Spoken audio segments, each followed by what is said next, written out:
Good morning, everybody. This is the regularly scheduled meeting, Board of Fire Commissioners. Date is Tuesday, July 16th, 2019, and it's 9 a.m. Roll call. Let the record reflect Commissioners Ibarra, Glazier, Lindbergh, Jara, Woods Gray are present, and we have a quorum. Madam President. Thank you. Fox Loop. Please stand. Right hand over your heart. Ready? Begin. I pledge allegiance to the flag of the United States of America and to the republic for which it stands, one nation, under God, indivisible, with liberty and justice for all. Please join me in a moment of silence in honor of past members of the Los Angeles Fire Department who devoted their lives to protection of our community. Thank you. Thank you. So we begin with Commissioner comments.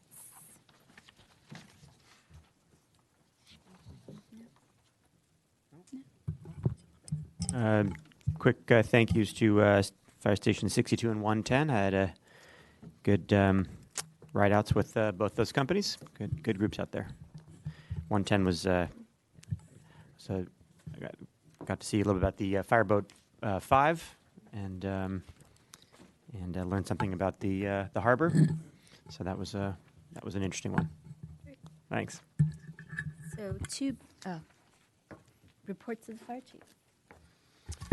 Thank you, Madam President. On July 2nd, I joined Mayor Garcetti at LA City College to talk about the mayor's LA Youth Program.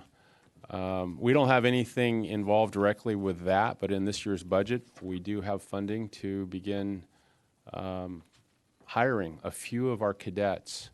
I think the amount is a little over $60,000. I think it's the start, and I think that will expand in the future. On July 12th, last Friday, we had a press event with the mayor and Dr. Lucy Jones out at Fire Station 88 to emphasize to the people of Los Angeles to be prepared. We encourage the people of this city to sign up for Shake Alert LA, Notify LA, and let them know about our CERT program. That concludes my report.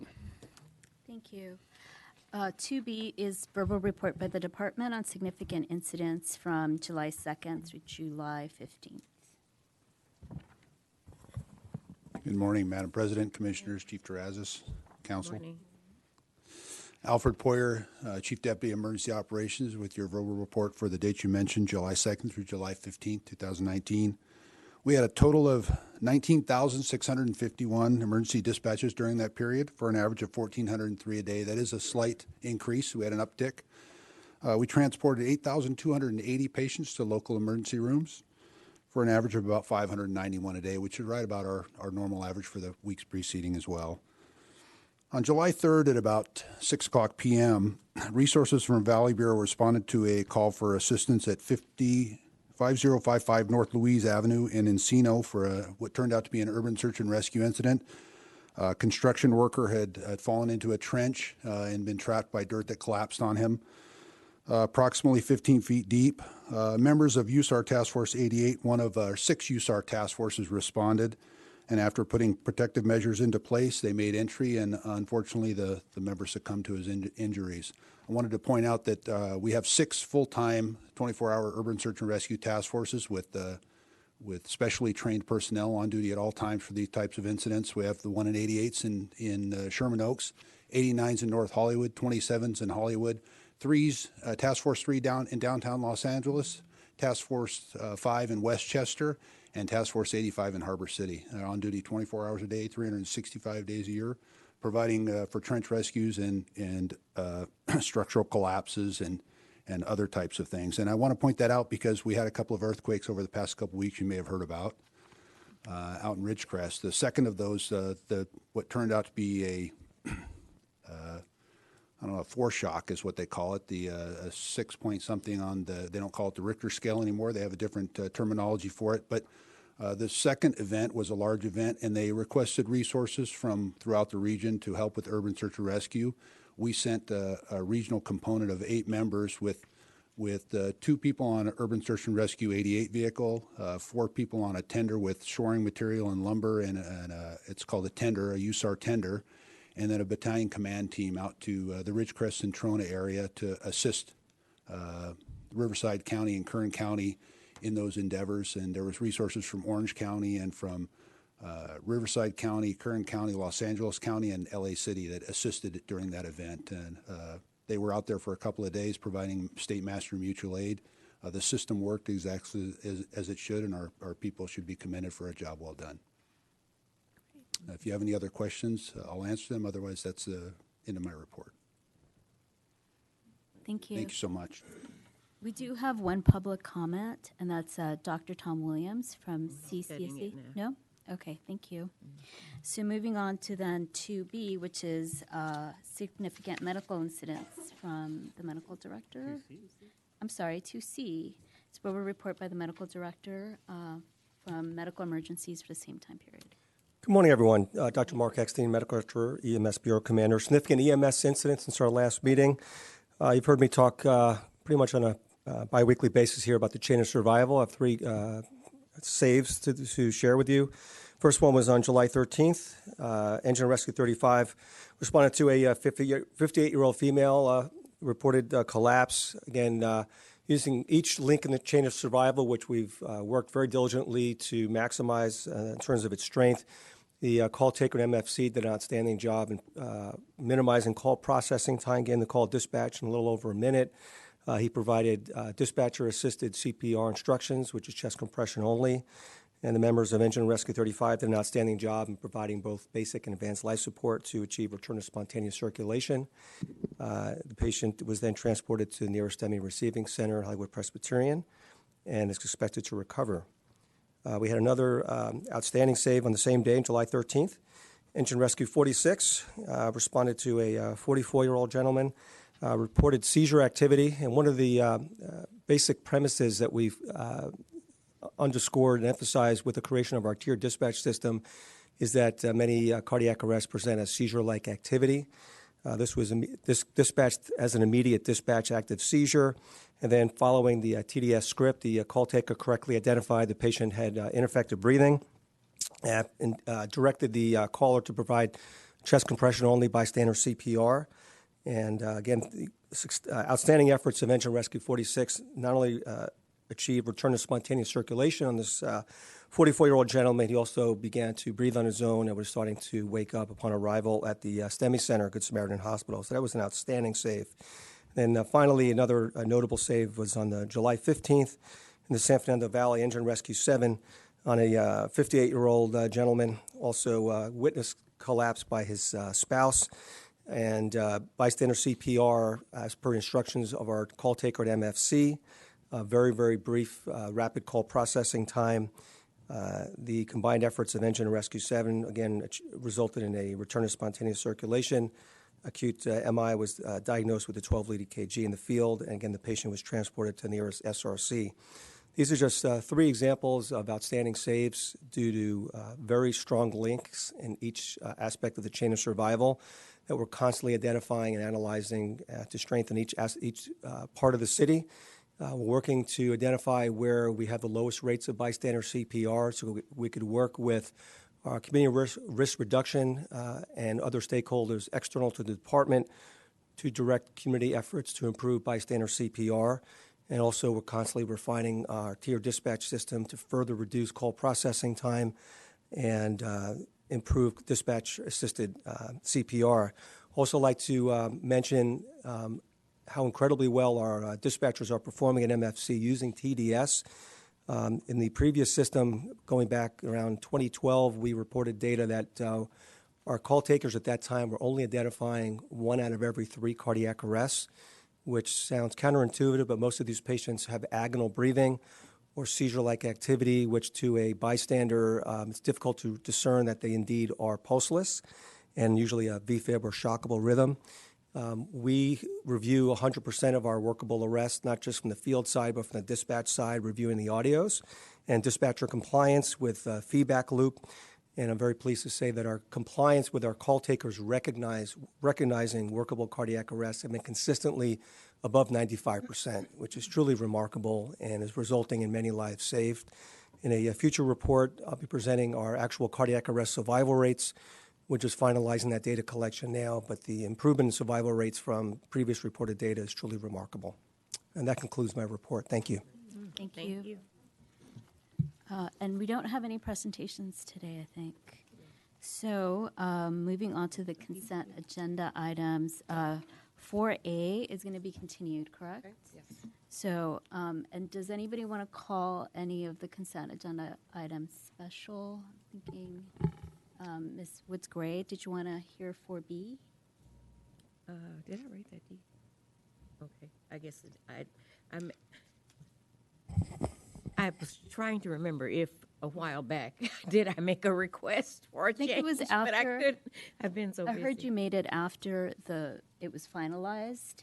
So I'm wondering, but 4A is going to be continued. So did you want to hear 4B, which is report by the department on the paramedic educational services agreement? Yes. Okay, all right. One of the reasons is that seems when we're making recommendations and doing more than to file and receive, I'd Okay. like to hear the report. All right. Okay, so let's move on the rest of them. So Sure. for Move items 4C and 4D to adopt the recommendations.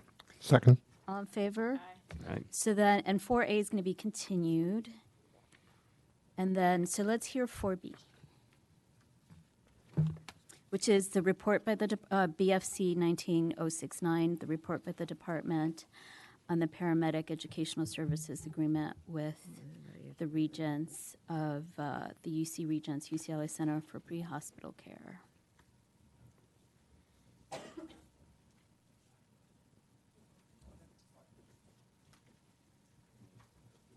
Good morning. Muriel G., Senior Management Analyst to Administrative Services Bureau, Contract Section.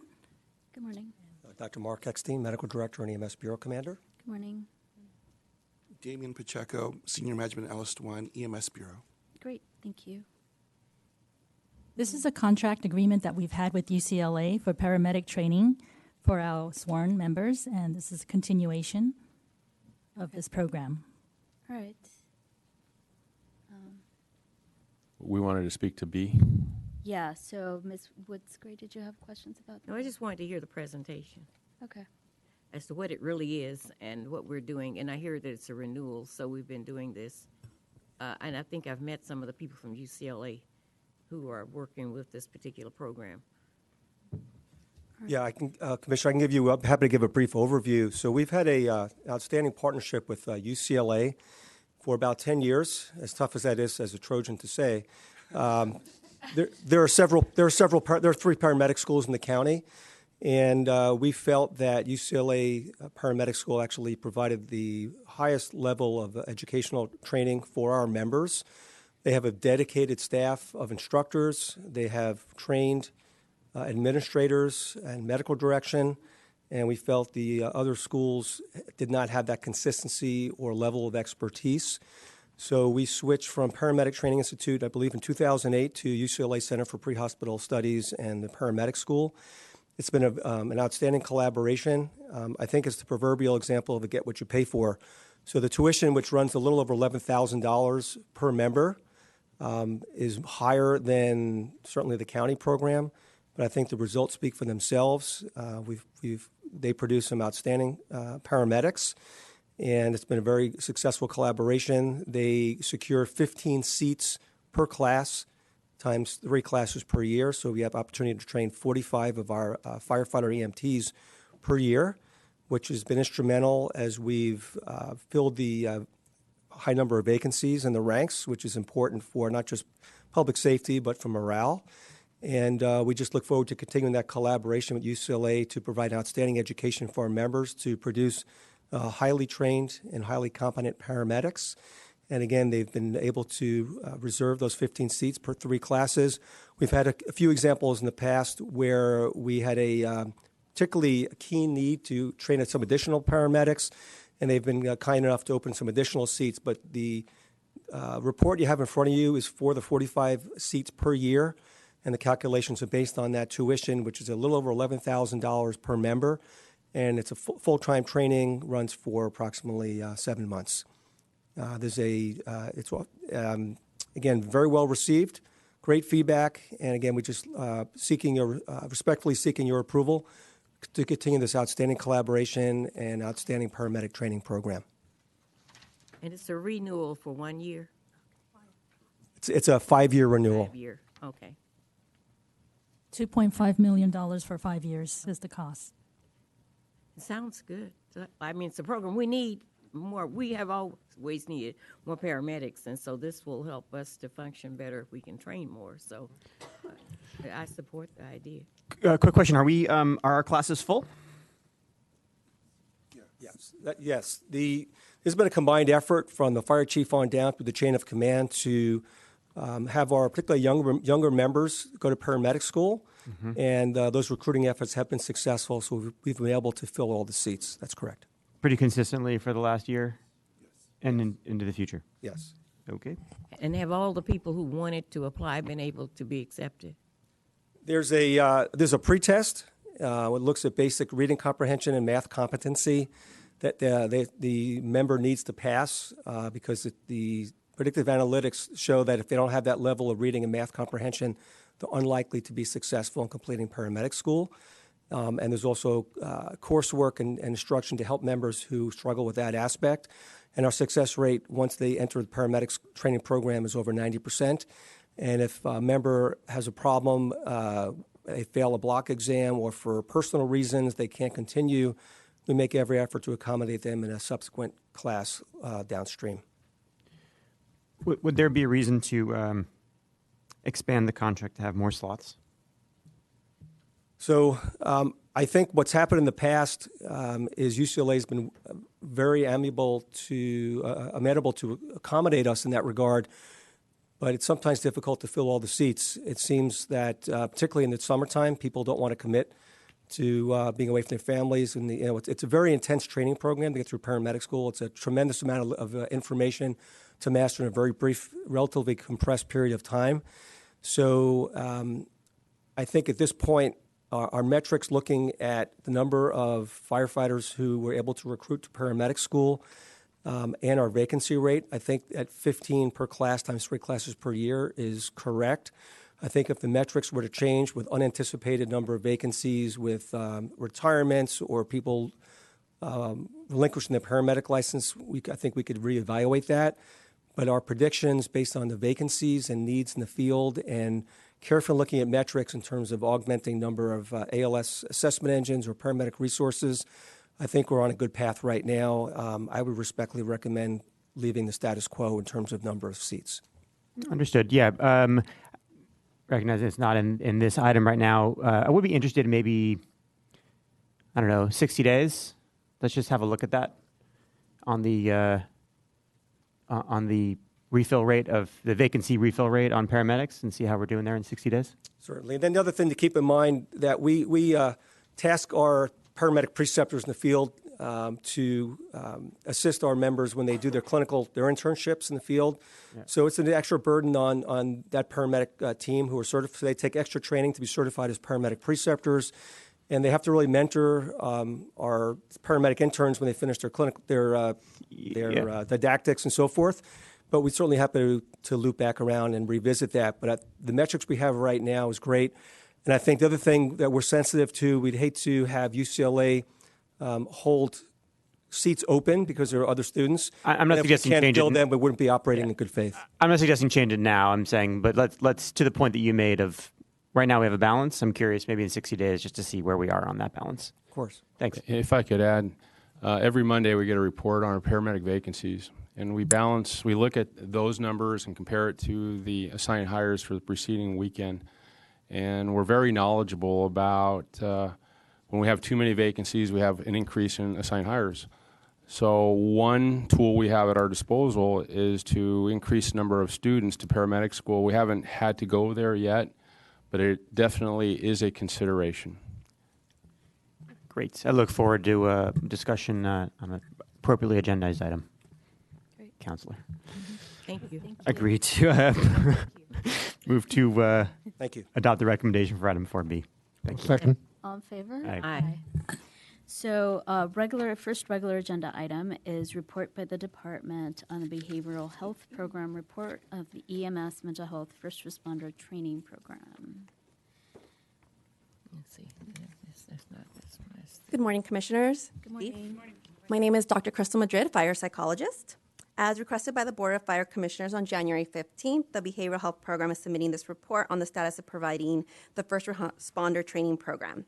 The program was initially piloted to 2 probationary firefighter classes on March 18th and on May 8th to determine the efficacy and feasibility of delivering the training. Overwhelmingly, the participants recognized the importance of the training. They identified the emergent need and they feel to gain tactical knowledge on the interventions, and they requested more learning time to adequately understand and implement the techniques that were being provided to them. The result of the pilot was that the members displayed a strong desire for this information, and that the 2-hour version was not sufficient to present all the materials effectively. The MHA program is modeled after the Mental Health First Aid USA version, with specific marked differences in that it tailors the program to the fire service by identifying how mental health conditions manifest specifically in firefighters. It also identifies how the stigma of seeking help is prevalent in the fire service and debunks common myths held within the fire culture. It specifically identifies how to utilize the strengths of the fire culture to help members seek help. And more importantly, it teaches firefighters how to use verbal de-escalation skills when engaging with potentially violent patients whose aggression is secondary to their mental health concerns. Within the course, there's 3 portions. The first portion of the training will focus on basic awareness and skill building. The learning will then shift to focus on building basic communication skills, which will allow the firefighters to both assess peers and community members whom they suspect of experiencing symptoms of mental illness. Following the basic introduction of mental health, the members will enter the second phase of training, where they will receive formal didactic training on recognizing mental health conditions, including but not limited to anxiety, depression, substance abuse, PTSD, and suicidal ideation. Finally, the third phase of training will focus on severe mental illness and use of de-escalation skills to equip the firefighters with a skill set when engaging with potentially violent patients.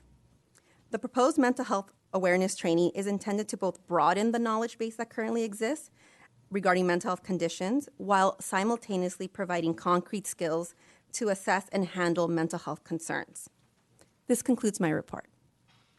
Thank you. Good to see that this was implemented so quickly after we requested it. Mm-hmm. Thank you. This is great. I think your team did a really good job on looking at what we need, and I'm really pleased with the comprehensiveness of your approach here. I think this, to me, is an opportunity for this commission to really show our support for the efforts that we need to do. We've had, I believe, 8 suicides among members in the last several years, this, to me, seems like a very appropriate step for us to take, particularly in light of the chief's leadership on everyone goes home. Mm-hmm. What I'd like to do is I'd like to ask that as a commission we amend the report to take a little bit of a stronger, make a little bit of a stronger recommendation, which is that by September we have a training plan for all members in all battalions, all sworn members, battalions are not, to be trained within 18 months on the 8-hour training, and that be an 8-hour live training, and that so by September we get a schedule of what that will look like, with the expectation that the training would start in Q4 of this calendar year. And on what date? Or so I wanted to see the schedule by the first meeting in September, let's say. And then with the expectation that that schedule would have a start to training within Q4 of this calendar year. I'm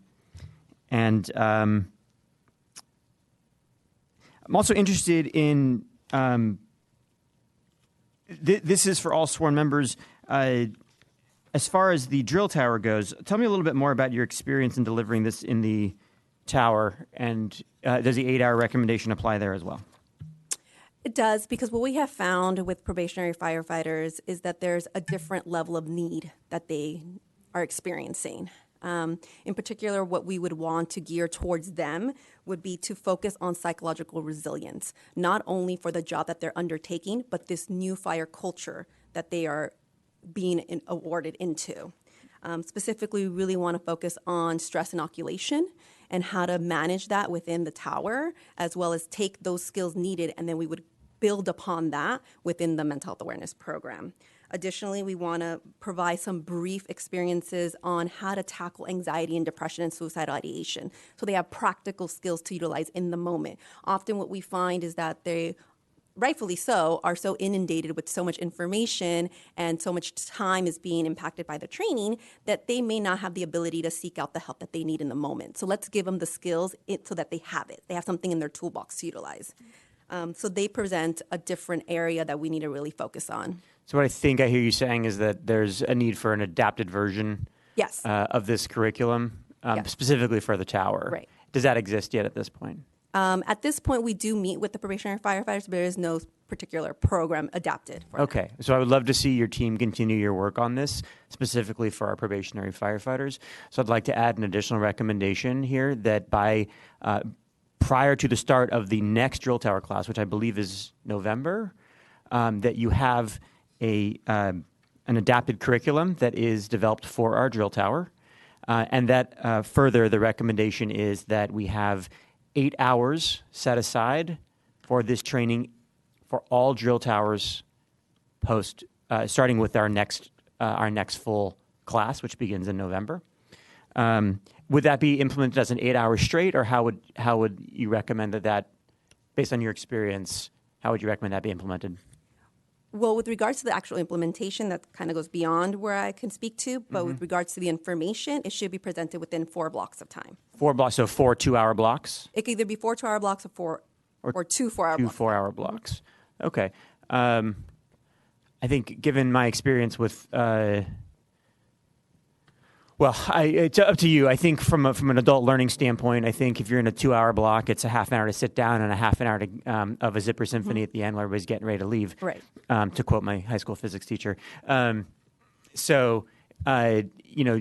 wonder if if you have that 2-hour block, if you really get that full amount of what you need versus the 4-hour. But I will defer to your final recommendation on how that should look. So the final recommendation would be that we have that developed and that be implemented with 8 hours of time in whatever recommended format that you come up with, whether that's 2 4-hour blocks or 4 2-hour blocks or any variation in between there. So how are you doing it now? Or are you? So we're not doing it at Not this doing time. it. We piloted it with the 2-hour block time. A single 2-hour block. And that was with probationaries? or Yes, was with it probationary two-hour firefighters. blocks? Probationaries. But So the- post-drill tower. yeah. Oh, Oh, post-drill tower. Okay. yeah. Okay. The discussion the commissioner has started here it answers some of my questions because I didn't know it was recruits, probationary, or if the firefighters who are already in the department were all going to be exposed to the information. The report is really good, and your outline here is excellent as far as what I think we need to be seeing, our members need to see. And so, but I just wanted to make sure that at every level, that every level is getting it, even the chiefs at whatever level they are too. Everybody needs to be receiving the training because it's, I think, does speak to some of the issues that we've had and that are very concerning and heartbreaking to me. Right. I think, Commissioner Glazer, you're on the right track there. I had those questions on my paper that I needed clarifying. And also- And how many people are in the class when you did the pilot? The first class, I believe, was 50. I don't have those numbers in front of me right now. And the second was 45. I'm sorry, what did you say? 50 and 45. 50 and 45. It was two classes. So what would it look like if the classes were smaller, I wonder? Well, the max would be about 45. We don't want to go beyond that for learning purposes. And also what we've discovered is that we want the ability to not only present the information, allow them to digest it, but also have the ability to process it out and really debunk those myths that come out when we Right, present so the that they could information. discuss it in smaller Absolutely. groups is actually better. Right, and So- what also happens is as we start to present this information and really debunk the myths, they start to learn that they may be experiencing those symptoms for themselves. So in that moment, there is a need to ask the presenters, okay, so what do we do if this happens? And often that's really helpful because then we could tell them this isn't a crisis area, this isn't a cause for alarm. This is an area that we just need to dedicate more time to. So it's able for having the presenters be that, and to do that helps alleviate the stress that maybe this class may bring up as well. And I was really happy with the goal 3 because it talks about colleagues dealing with the mental health conditions in their colleagues. Yes. I think that's really an real important issue for me. So I'm glad to see that that's included because I'd like them to focus more on each other and also being willing to speak up about it, not just I see it and turn and go somewhere else, because that's an issue for fire department.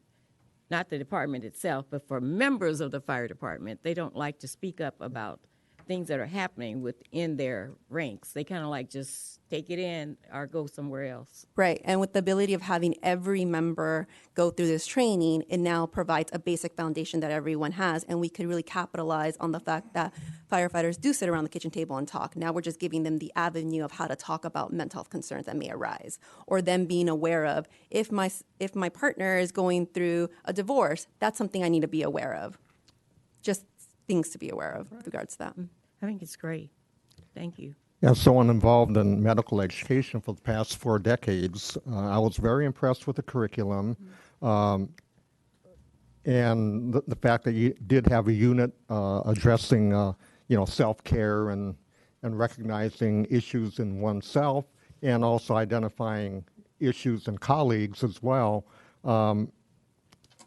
And in medicine currently, as we're speaking, the emphasis has been more on identification of fatigue, alertness, and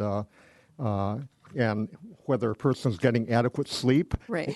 Because our finding has been that suicides frequently occur in individuals when they just haven't been getting adequate sleep. So, I guess in a way I'd like to see that emphasized as well, just recognizing that your colleagues are not as alert as they should be and what have you. And a lot of times that's the point that they frequently will commit suicide. There's also kind of an uptick, right, in suicides across many demographics. And, we overlap with some of those demographics in this department because it's very male-dominated. But there are certain factors, special to the fire service that we should be Absolutely. paying attention to. But congratulations, this is a really good start, and I'm looking forward to what you guys are going to do with the curriculum. Madam President, could I make a few comments on this after you, Commissioner Ninberg? Okay, excellent. I just have a question. So I can't believe this is only 8 hours. I mean, this is a lot. It's a lot of information. And I think it's fantastic that you can distill it down and have it be effective at this level. Do you see this as ongoing training, or is this a one-time training? I would see it as ongoing. Okay, so, we don't have to think about that. Right. We should think about that as we're developing it, but what would come after? Is this every other year? How often does it happen? Well, we definitely want to focus on maintenance because you're given the training, you digest it, you utilize that information, and then life happens.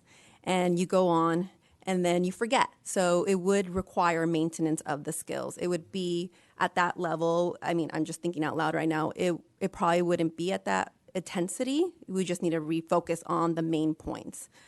There's different ways to utilize that training. It could be like, come back in, tell us how you're doing, and then we could give more information, build upon it. There's just different levels you could utilize with that, but definitely a maintenance portion needs to be included. Yeah. And you're tracking the efficacy of it? Or you're doing surveys? Yes, we're doing post surveys. Okay, excellent. I think it's a great point. I think when you think about that training schedule, for the initial, obviously we want to get the initial done as Right. with some urgency, but then think about within that when you come back to let us know what you think a maintenance schedule looks like on there and what that course, even if you may not have that refresher course developed yet, that's Right. fine. But the one last thing I want to add on this before turning this over to the chief is just, I also want to just recognize that this is also has a tangible benefit for our department and how we deal with the public. I have gotten feedback directly from members in the field of that they feel they are underprepared to deal with the high incidence of mental health emergencies that they encounter. And so that is only a growing issue in our patient load. So I'm pleased to see this also will have that benefit as well as we do the training. So thank you for including that as well. Mm-hmm. How many people do the training? Well, currently there's only 2 department psychologists. And so you two do all the training? Yes, for the department. Commissioner, my plan on that, I have to talk to President Escobar, but I'd like to try to partner with them. They have one currently, mental health professional, and one that there's funding in this year's budget for a second one. So total we'd have 4, plus the peer support team. So I think that's going to be factored into our scheduling. How can we maximize those 4 people with peer support to expedite the training? So my comments are in general, number one, thank you for your support on this very important issue. The Everyone Goes Home initiative is a national effort, and in that effort there's 16 areas. We looked at it a couple years ago and we dissected it down to 10. And one of those 10 was mental health. Actually, we broke it out of a different component because I wanted it to be a standalone issue because in 2017 across the country there was more firefighter suicides than line of duty deaths. So it deserved its own emphasis. So this plan moving forward is a way to address that initiative. We have multiple initiatives in progress. We have the cancer prevention one. We have the after action review one. We have changing culture. Changing culture is the #1 initiative, and that's probably the most challenging. But I applaud the effort of both our doctors, leadership of this commission. We will figure out a way to do it. It's a balance about response times and the number of our people. And so we're going to have a very detailed training schedule so we can factor all those things in and to get it done as soon as we can. Very good. I think the more trainers you have, the better it would be to do the whole department, especially initially. Thank you. Thank you. Thank you. Yep. So we have one public comment from Freddie Escobar from UFAC. Good morning, President Barra, Honorable Commissioners, Chief Terrazas, Freddie Escobar, and I proudly serve as President of United Firefighters of Los Angeles City, representing over 3,300 firefighters, paramedics, dispatchers, inspectors, and pilots of the Los Angeles Fire Department. Chief Terrazas, the answer is yes, absolutely, we'll partner with you. 30 years on, this is the best collaborations we've had at UFLEC with management and your staff, and we're on the same page on this. So whatever you need for our members, we will be there. And thank you very much for everything. Thank you. Okay. Okay, I move to adopt the amended report with the recommendations. Second. All in favor? Aye. Great. So moving on to 5B is report by the department on the adopted budget for fiscal year 2019-2020.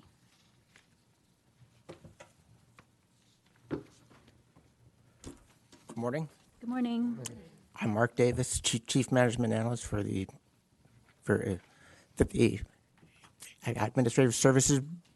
Administrative Services Bureau. The item you have here is the 2019-20, the adopted fire department the budget, which began about 2 weeks ago. The budget is for $691 million. Excuse me. This is an increase of $16.75 million over the previous year. This adds 28 new positions. This continues 2 drill tower classes, which will hire 130 new the firefighters. It adds 2 the BLS ambulances. It will give us $20 million to continue the fleet replacement. It adds a firefighter for the youth program, and adds funding for the cadet firefighter program that the chief spoke of just a short bit ago. There are 45 the line items in the report that you have there. But to put into perspective, 94% of this budget is salaries. Everything else to make this department work, all the expenses, all of the parts for all of the fire trucks to get fixed, for all the travel, for all of everything else, for the lease for the helitanker, all of that is the other 6%. We have a very tight budget. We have a very good budget. The chief was quite successful this year in getting the additional 16.74 that got added to our budget. And that's what I have for you. We can talk about any of the other 45 line items that you want to talk about. But in a month from now, we start the process for the 2021 budget. Right. So it doesn't end.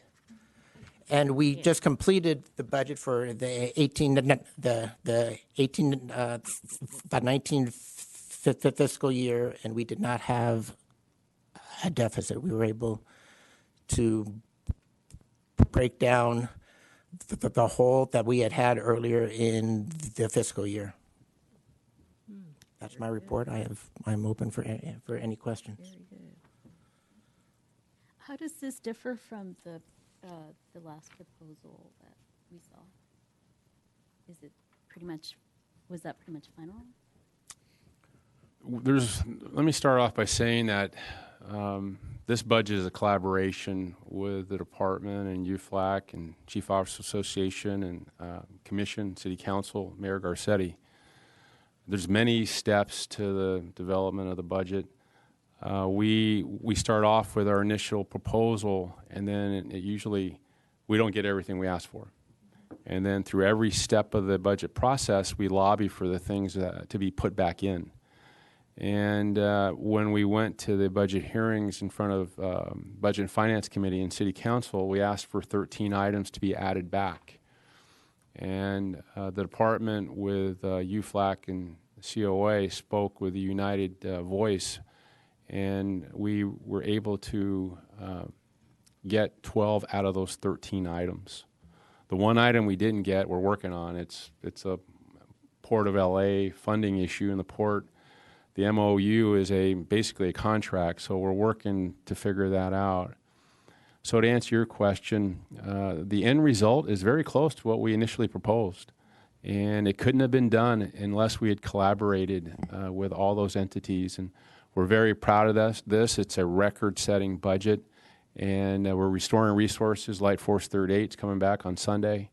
We added 2 800s, 2 FRVs. The youth program positions, we got 10 cannabis inspectors. Across the board, we did very well, and we're looking forward to, not really looking forward to it, but we have the next budgetary process to engage again. Thank you, Mark, for reminding us of that.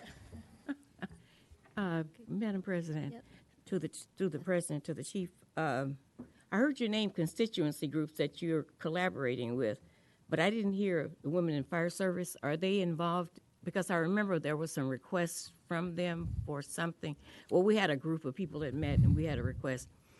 So I didn't hear you mention them, so I'm just questioning. We deal with the part that official they play. bargaining unit, which is United Firefighters of Los Angeles. LA Women in the Fire Service, the Centurions, Los Bomberos, all those stakeholder groups are members of the union. So we, for contract purposes or budget purposes, we talk to the union. And the union does a pretty good job of having strong communications with all the stakeholder groups to share their interest in our discussions. So, but so outside of that, since women, I'm trying to say this tactfully, there are a special group. Yes. We are a special group. And sometimes we don't always fit into some of those other constituency groups. So I'm just wondering if you ever reach out to them as a special group to get their opinion on budgeting, because nothing against my brother over there and and my union brothers, but I just know that the women are we are a special group, and somehow we have to be treated, not necessarily treated differently, but included. Make sure that we're included. We do. Our issues may be a little bit different, and it's not that anyone would want to ignore them or overlook them, but just because you're not a woman, you may not really realize that this is happening or that you should include this. I'll tell you, we have regularly scheduled meetings with all our stakeholder groups, the women, the Centurions, the Los Bomberos, UFLAC, COA, and in those discussions, sometimes there's budget-related issues. And when there are, we take that to the union and we say, these are something the stakeholders are bringing forward, and we're proposing this. And then we talk. And we've been very fortunate because of the positive relationships we've had with labor over the past 5 years, we're able to get it done. So to answer your question, I feel that all the stakeholder groups are represented, and in the budgetary process, when there is an issue that relates to the budget, their concerns are known. And there is at least one item that I'm aware of that originated with Absolutely. women. Oh, which So there is one is that? Yeah. It's the organizational study. Where it's on this That was list? part of the working group that you were. Is it on this list? Yeah. Yeah. We asked for 250. There was a mistake, and they ended up with 200. So there may be others, but there's at least one. That's a good case study. That was one that did not make the budget. That's what one of the 12 that we got. That was at the request of the department, the union, and the chiefs union to add it back. And we were successful. Commissioner Ninberg had a big role in that, and together we were able to acquire the funding. Okay. Well, thank you very much. I'll discuss it with you later. More details about involvement.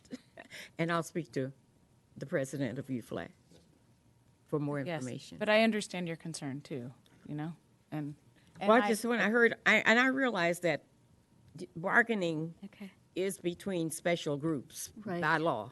This is, so I'm being reminded by city attorney that we're kind of going a little bit beyond the scope Beyond the of budget, what's on huh? of what we've agendized. So that's a good conversation to follow up with the chief. Thanks. Great, thank you so much. Great. Did you have questions? Okay, move to adopt the recommendation for item 5B. Second? All in favor? Aye. Oh, actually, we have a comment, I'm so sorry, from Dr. Tom Williams. I rescind my See, motion. so rescind that.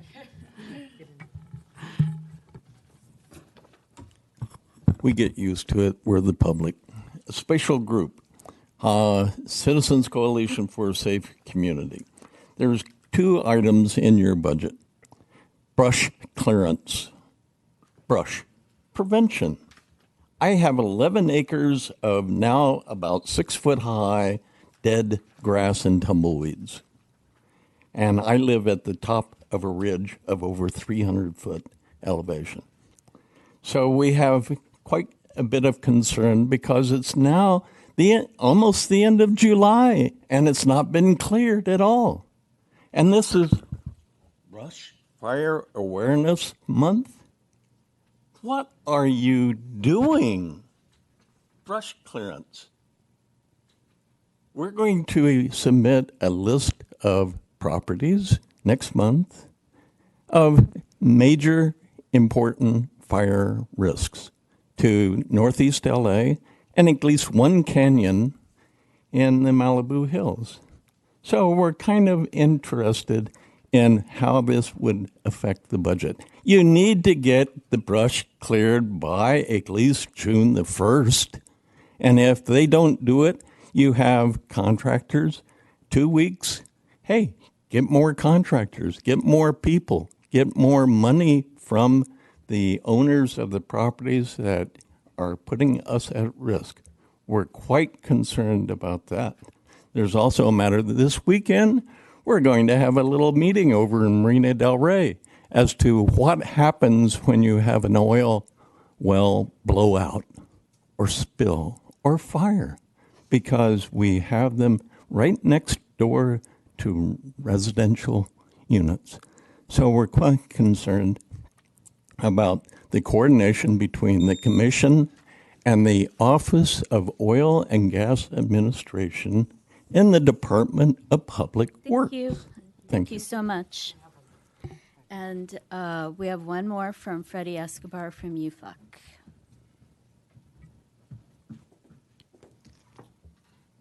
Good morning again. Good morning. Freddie Escobar, proudly serve as President of United Firefighters of Los Angeles City, Sorry. Okay. representing over 3,300 firefighters, paramedic, dispatchers, inspectors, and pilots of the LAFD. I'd be remiss under this topic not to address the collaboration work that we've done. I sat on the executive board for the past 10 years. This is my first year as a president, being the lead negotiator, and we were able to get what we got in budget because of the collaboration and the leadership of Chief Terrazas and his staff and UFLAC as we move forward. We look forward to working with you again right around the corner, and it shows the collaboration and the power that we bring. Thank you very much. Thank you. So that's 5B. Oh, Okay, I removed to adopt the recommendation for item 5B. I'll second. all in favor? Aye. So 5C is report by the department on the corrective action summary recommendation.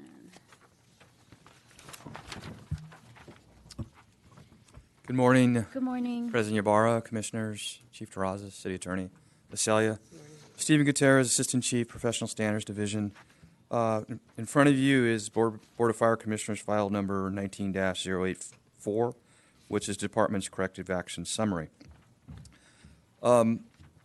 This was a quarterly report which at some point back in 2015, end of 2015, stopped moving forward, but I'm happy to say that we are bringing it back.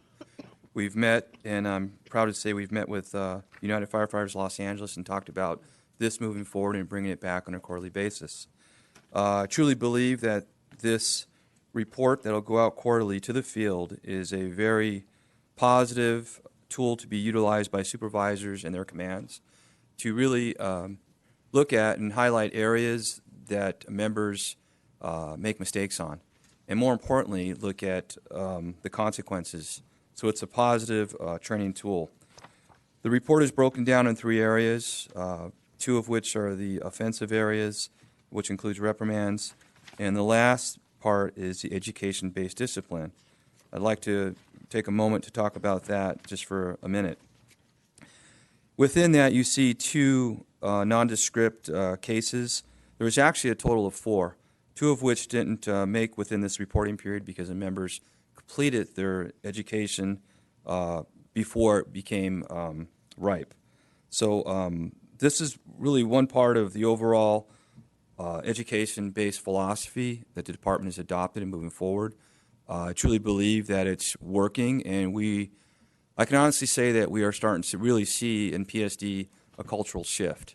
We are starting to see members come forward and really assume responsibility and accountability for their actions when they do make mistakes.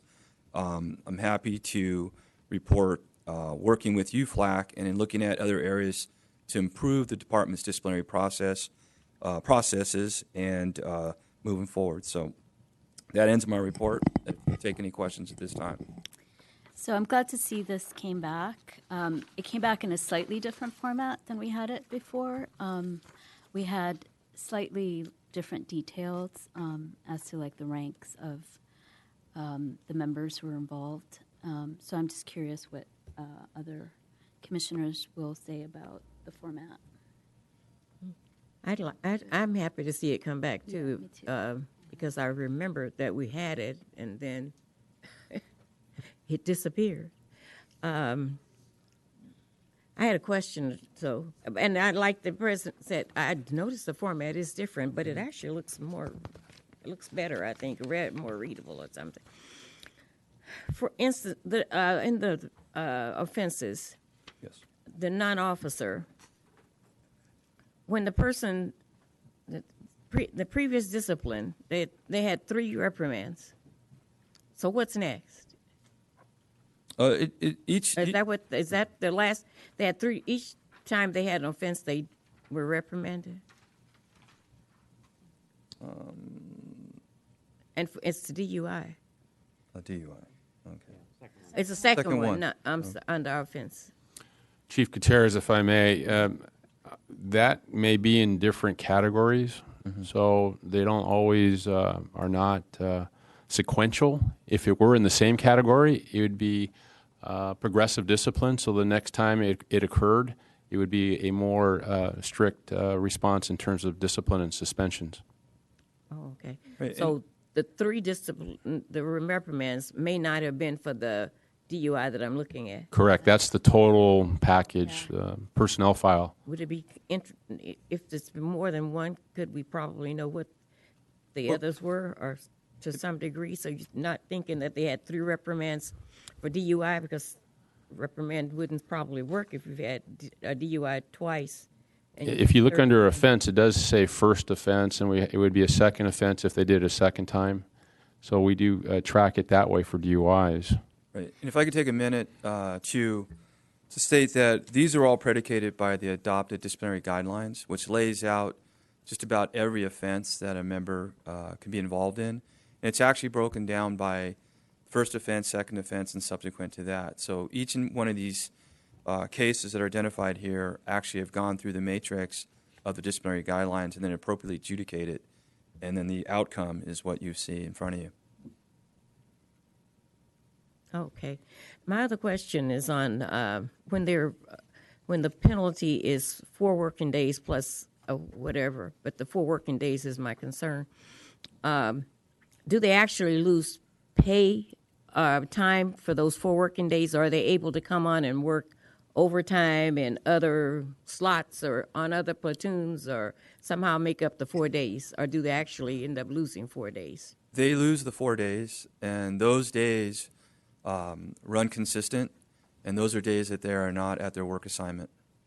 So, but are they able to come back and work other assignments? Following, not during the suspension time.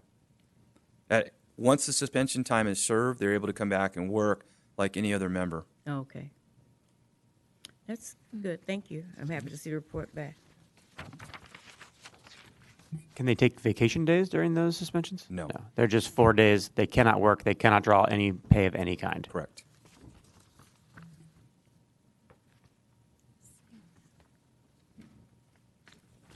So, and just to clarify on the ranks, so officers, you mean chief officers, right? And then non-officers could be captain and down to firefighter. Officers are captain and above. So, okay. So officers, okay, so it's captain and above, and then the non-officers is captains. Correct. And below, I mean, non-captains. Yes, ma'am. Gotcha. And below, okay. It might be helpful to differentiate between chief officers and officers for future. Yeah, I mean, I think we used to get, the way this report used to be, is we used to have we used to get the specific rank of the member. I mean, obviously, you wouldn't identify the member, but you would say like firefighter 3 or AO or whatever. And so we're not doing that anymore, it looks like. I think the idea is to make it a learning tool, make it a positive learning tool, and I think the more nondescript, More anonymity you're correct, putting into it. and I'll tell you the way it works, because I remember as a captain, and we'd get these, and part of the supervisor's duties is to go over new material and things and trends that are happening in the department, and this is one that it's looked at very closely, it's discussed, and you have various ranks, various tenure. and it's looked at, and the officers really go through it, and there's a discussion around it. You know, sometimes if you give too much information, you take away that confidentiality piece, and then it really minimizes the effect of having a positive tool. So I would say the more nondescript and having the actual case that took place and the relevance of what happened and the consequences of it for discussion is really the importance of the report. President, on this issue too, it's not going to stop with just a commission report. We're going to put it into a department bulletin and distribute it to the field. That's what we used to do, and the captains would cover this at lineup. And what we're doing really is setting expectations for our members. When they see what the offense was, it really is a reminder to be careful. Don't be doing that, because this is the penalty. This is the consequence. And for whatever reason, we got away from that, and now we're bringing it back. And it's going to go all the way back to each fire station. So once or twice a year, we will have a department bulletin with the cumulative disciplinary actions on all the members during that time frame. Okay. That's good. Thank you. Okay. Dr. move. Sorry. Oh, sorry. That's Comment? right. We have another comment from Freddie Escobar from UFOC. Thank you. Good morning again. Good morning. Good morning. Freddie Escobar, President of the United Firefighters of Los Angeles City. UFLAC fully supports the use of the corrective action summary report because we believe there should be transparency and accountability in activities that involve disputes, penalties, or reprimands that impact our members. UFLAC also understands that certain disclosures are necessary to protect our members and promote a fair and judicious workplace. We would ask that the names of the members continue to be redacted from the reports to provide an appropriate level of anonymity to the parties involved. Secondly, we request that UFLAC receive the reports on a monthly basis, along with the fire chief and his staff, so that we can review any corrective actions before they are made public. Being a firefighter comes with the expectation that our members should perform and meet the highest standard. UFLAC is proud of its members and supports the fire department efforts to accurately report violations and activities that keep to our high expectations. UFLAC thanks you, Chief Gutierrez, on the collaboration where we're at today with also the educational base discipline, and we look forward to making PSD and working with UFLAC better. Thank you very much. Thank you. So now we can vote on this. Okay, move to adopt the recommendation for item 5C. Second. All in favor? Aye. Aye. Thank you. So we have one public comment, and that's from Dr. Tom Williams, CCSE, LA 32.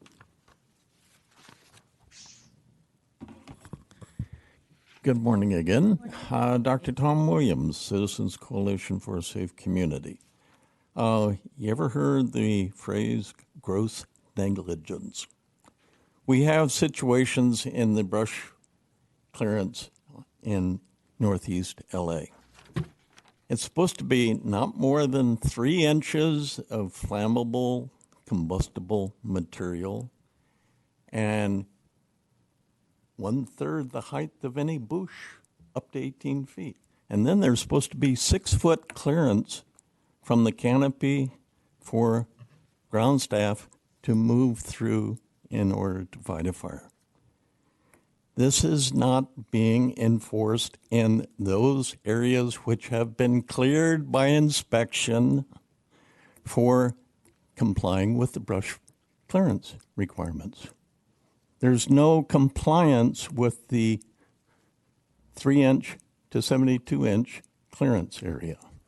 So we're quite concerned about, number one, the inspectors aren't inspecting to the code that has been established and is supposedly enforced on all other people that have clearance requirements. I clear my property. I have about a 1/4 acre, but I have 11 acres of uncleared right now, combustible material heaped on the ground, commonly just dead grass, commonly wood, sometimes tree branches, and no clearance to 6 foot for those trees over 18 feet.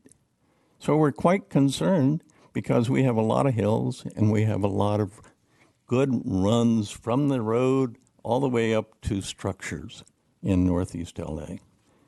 In the canyons, I don't know how you comply there because Thank you, it doesn't Dr. Williams. pass Thank you. inspection. Thank you. We've heard your comments about this. I'm sure somebody will look up your address. So we can. Okay, now- move to adjourn. A little thing. Thank you. Have it We in the- we can have. Oh, yes, we should. Can we adjourn? Second. All in favor? Aye. Aye. Thanks. No, we don't. We don't print agendas. Yeah. We have a book for the public. No, it's not. I, We have a book, and they can review it in the book. It's displayed online, and it's displayed in the front. We have agendas.